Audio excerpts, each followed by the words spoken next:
assalamualaikum, welcome back to my channel Ai Catur. Oke teman-teman semuanya, untuk hari ini aku bakal share ke kalian gimana caranya memulai bisnis impor mulai dari nol sampai bisa punya brand sendiri. Aku juga bakal spill gimana caranya ngebangun brand yang kuat dan nentuin target market biar jualan kalian nggak salah arah. Tapi tenang ya, setelah kalian nonton video ini mungkin kalian tuh nggak akan langsung mikir, oke, aku tahu nih mau impor produk apa. Itu nggak akan seperti itu, tapi setidaknya kalian akan punya pola pikir, oke, sekarang aku tahu nih harus mulai dari sini, kayak gitu.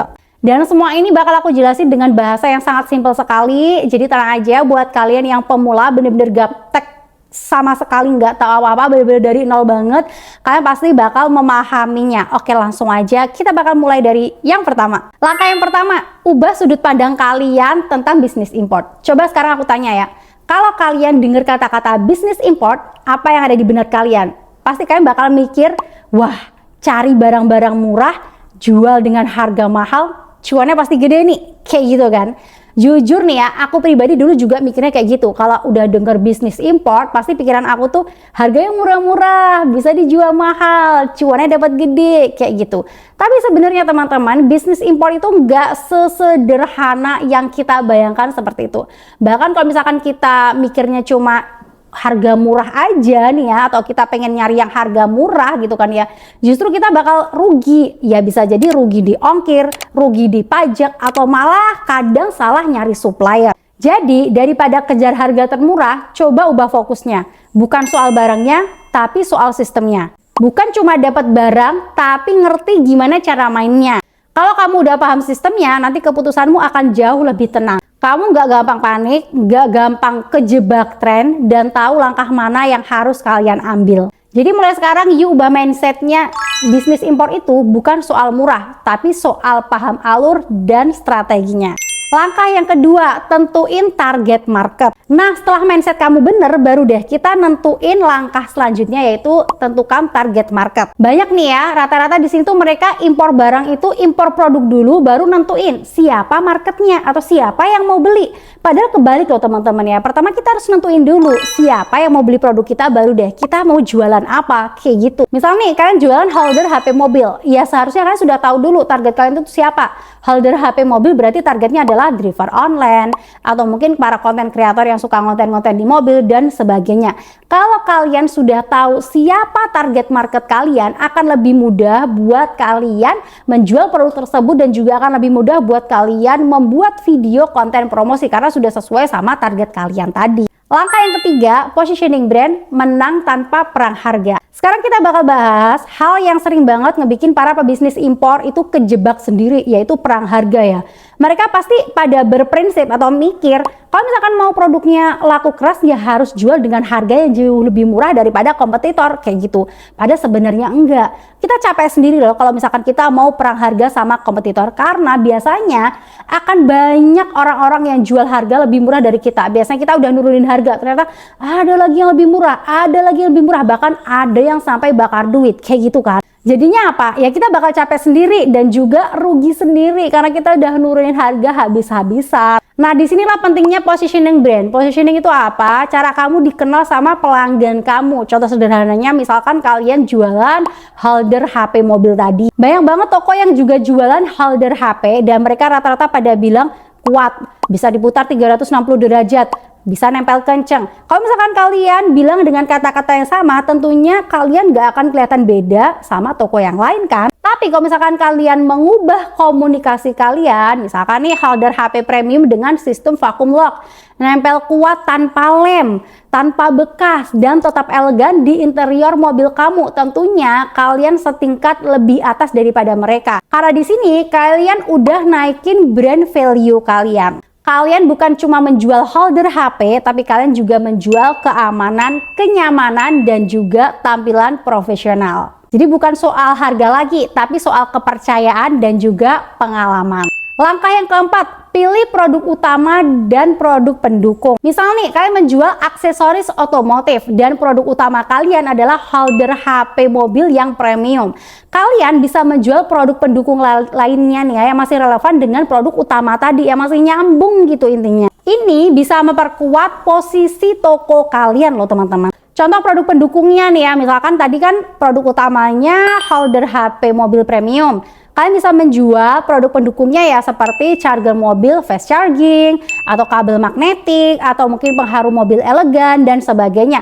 Tujuannya adalah biar toko kalian tuh jelas sebenarnya jualan apa. Jangan kalian ngejual holder HP mobil tapi produk lain yang ada di toko kalian produk-produk ya yang gak jelas gitu teman-teman ya. Misalkan produk-produk kursi ruangan, meja untuk ruang tamu dan sebagainya, itu kan bener-bener campur aduk gak jelas gitu kan ya. Akan lebih baik kalau misalkan kalian tuh masih relevan produknya. Jadi ada produk utama, ada juga produk pendukung. Jadi kalau misalkan ada konsumen datang mengunjungi toko online kalian, mereka bakal tahu, oh ini produk khusus untuk otomotif mobil atau perlengkapan mobil yang premium. Jadi bukan toko yang isinya nggak jelas campur aduk gitu, jangan ya. Dengan cara ini kamu nggak cuma jualan produk tapi juga lagi ngebangun ekosistem brand kamu. Ingat ya, orang akan lebih percaya sama toko yang punya fokus dan juga konsistensi. Langkah yang kelima, hitung modal dan strategi jualan awal. Aku sering lihat para pemula yang semangat impor barang, tapi begitu barangnya datang, jadinya bingung, ini produk mau dijual dengan harga berapa ya?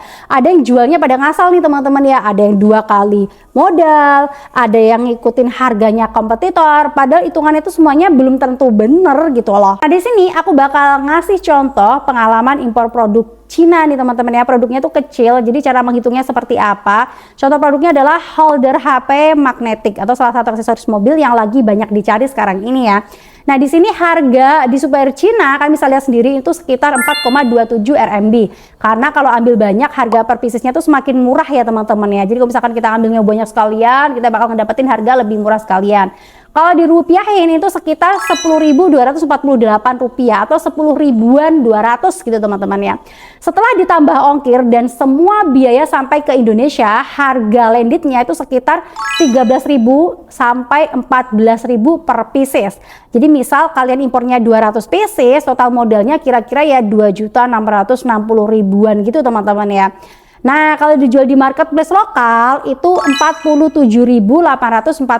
Kamu bisa dapat untung kotor sekitar 34.000 per piecesnya. Tapi kita realistis aja ya, karena di sini itu masih harus dikurangin biaya kemasan, misal Rp500 sampai Rp2.000 per pieces, dan potongan admin marketplace sekitar 10 sampai dengan 15%-an gitu ya. Nah, setelah kita hitung semua, margin bersih kamu masih di kisaran 100% teman-teman ya. Artinya modalnya 1 kali, tapi keuntungannya bisa 2 kali lipat. Jadi intinya holder HP yang dari Cina tadi itu ya, harganya kan 10 ribuan gitu kan ya. Terus harganya udah kita hitung sama biaya datang ke Indonesianya semuanya nih teman-teman ya, itu sekitar 14 ribuan gitu kan ya per piecesnya. Terus kita jual di marketplace 47.000, kita masih bisa ngedapetin untung sebesar Rp34.000. Jadi untung kita per produknya adalah Rp34.000. Itu untung kotor loh teman-teman ya. Nanti kalau misalkan kita hitung itu sama biaya potongan-potongan yang ada di marketplace, misalkan dijual di Shopee nih ya, kita hitung sama biaya admin Shopee dan sebagainya, tentunya juga masih untung banyak kok ya. Tenang aja. Dan next langkah yang keenam, bangun toko online yang terpercaya. Setelah kalian udah ngerti gimana caranya ngitung modal, strategi jualan awal dan sebagainya, selanjutnya adalah silakan membuat toko online yang bisa dipercaya. Karena jujur nih ya, orang-orang saat membeli produk secara online, mereka kan nggak bisa memegang barangnya secara langsung gitu kan ya. Mereka hanya percaya lewat toko kalian. Jadi harus banget nih ya, atau penting banget buat kalian bisa membangun toko online yang bisa dipercaya tadi. Caranya gimana? Ya pinter-pinternya kalian ngelola toko. Karena aku pribadi pernah melihat sebuah toko nih ya, sebenarnya produk yang dijual itu bagus, tapi cara mengelolanya kurang bagus. Seperti foto produknya pencahayaannya masih gelap, deskripsinya itu nggak lengkap, judulnya juga masih kurang bagus, kurang bisa dimengerti dan sebagainya. Itu yang bikin konsumen ragu buat membeli produk yang dia jual.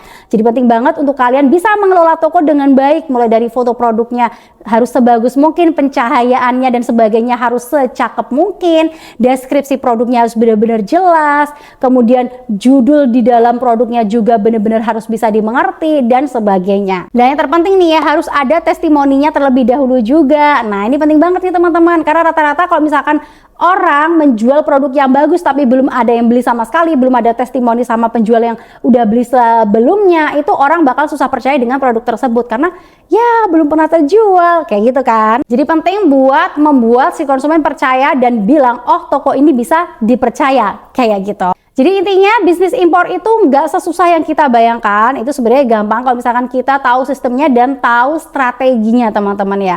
Kalau misalkan kalian pengen belajar tentang bisnis import, aku saranin sama kalian mending kalian coba belajar aja di kelas Import Mastery by Jagoan Import ya. Jujur di sana menurut aku super rekomen banget, udah banyak yang sukses gara-gara mereka belajar dari situ. Di sana kalian belajar langsung praktek, mulai dari bikin akun, cari supplier, hingga barang tiba ke rumah kalian. Dimentorin langsung sama Mas Dani yang udah bantu ribuan orang mulai dari nol sampai bisa impor sendiri. Plusnya kan juga bakal ngedapetin e-book eksklusif roadmap bisnis impor dari nol sampai punya brand sendiri. Dan ini gratis ya. So misalkan kalian pengen belajar bisnis impor, langsung aja untuk ini udah aku cantumin lengkap di description box aku. Silahkan nanti klik aja dari situ. Dan terima kasih udah nonton video ini sampai habis. Semoga bisa bermanfaat. Jangan lupa subscribe. See you next video. Assalamualaikum warahmatullahi wabarakatuh. Bye bye.